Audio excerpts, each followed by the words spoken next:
Isa pa sa mga dinig ngayon ng Kamara, Kong Mother, ay itong impeachment proceedings laban kay Vice President Sara Duterte. So tumistigo na itong si Ramil Madriaga.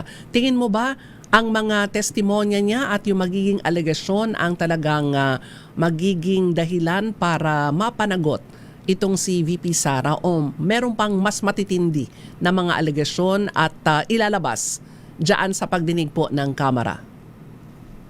Well, mahalaga yung mga binanggit ni Ramil Madriaga sa kanyang testimonya at sa kanyang affidavit, yung original at saka yung supplemental. So, kasabay nito, sana wag kalilimutan ng mga kababayan natin tingnan yung iba pang equally important na mga ebidensya na lumabas sa ating nakaraang pagdinig. Pangunahin dito yung mula sa COA, yung pagpapakita noong proseso ng disallowance at yung pag-deny sa kanilang appeal. In fact, pinapabalik nga ng COA ang milyong-milyong piso sa kaban ng bayan mula kay VP Sara at sa kanyang mga kasama sa Office of the Vice President, no, na kinaat sa DepEd na kinakailangan ibalik nila. Kasi sa dulo, sabi ng COA, hindi napunta ang pera, hindi napunta ang pondo doon sa dapat niyang kapuntahan in terms of the confidential funds. So sabi ng COA, dapat ibalik ito sa pamahalaan at sa gobyerno. So malinaw, ang pera wala doon sa dapat kapuntahan, abay saan napunta? Yan ang tanong ng bayan. Nasaan ang pondo? At dahil hindi ito napunta doon sa pupuntahan, aba dapat ibalik niya ang pondong ito.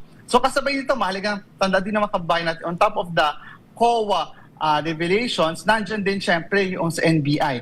Pinakita kung paano minanipula yung mga pirma doon sa mga acknowledgement, no, doon sa confidential funds na parang ilang tao lamang ang pumirma para sa maraming tao para tanggapin yung pera. So pinapakita talaga na mayroong pagnanakaw sa kaban ng bayan. At nandiyan din syempre yung testimonya mula sa PSA. Sinasabi na marami sa mga pangalan na nabanggit, pangunahin na yung sikat na sikat ngayon, si Mary Grace Piatos, abay walang record ng birth, walang record ng death, at wala din record ng marriage or certificate of no marriage. So pinapakita nito talagang kinamkam, ninakaw yung kaban ng bayan, gumamit ng mga maling pirma, gumamit ng mga inventong pangalan.